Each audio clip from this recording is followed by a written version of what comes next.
Fight Like Hell, The Untold History of American Labor. It is just, even looking at the contents, you're like, I want to read this so fast. You break down the chapters by sector, and you kind of give everyone sort of like this like hero title, or like they're like, who was organizing in what period of time: the garment workers, the miners, the harvesters, the metal workers, the movers.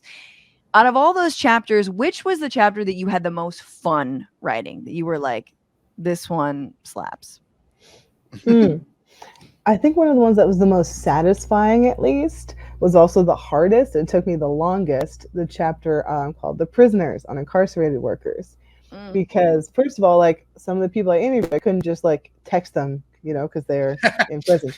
So it took a little time to get all my interviews in order and all that. But I also, going into it, I didn't know very much about the history of that movement before like 2014. Because I know all about, I walked the Industrial Works of the World's Incarcerated Workers Organizing Committee, and I've been following that for, I guess, since the jump. But as I was researching this chapter, I found out that there was this really incredible intersection in the 1970s of like the Black Power movement, the Chicano Power movement, the prisoners' rights movement, and this entire prisoners' labor union movement, that there's really only a couple of scholars, like Dan Berger is a great one, who have really kind of gotten into it, and Donald Tibbs, he wrote a really great book about it. But at one point in this country, old comrade Dan Berger. Anyway, keep going. Yeah, at one point in this country, like during the 70s, there were prisoners' unions in like Rhode Island and Maine and Pennsylvania, North Carolina, Minnesota, like all over the place.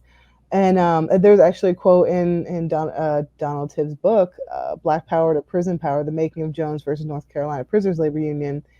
There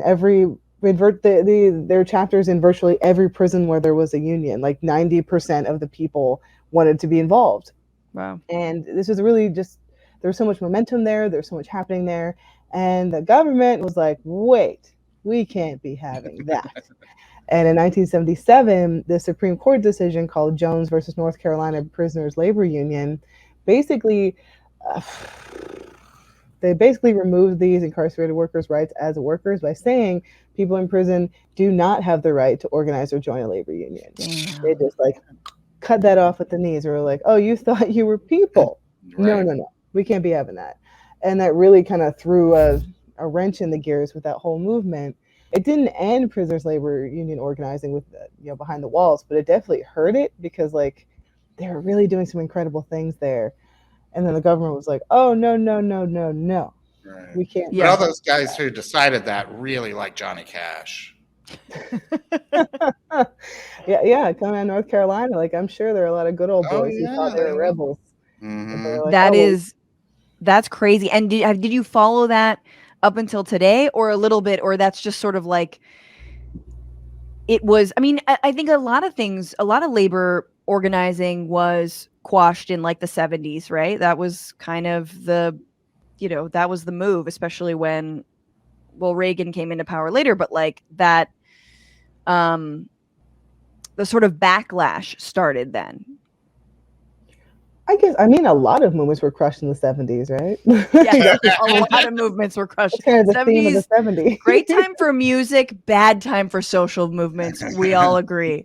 Yeah, like the 70s pop up a lot in the book, just in different demographics and different groups of workers doing different things. But the way that I structured it is less like, it's not super chronological, because that's kind of boring to me. It's it kind of jumps around from like era to era.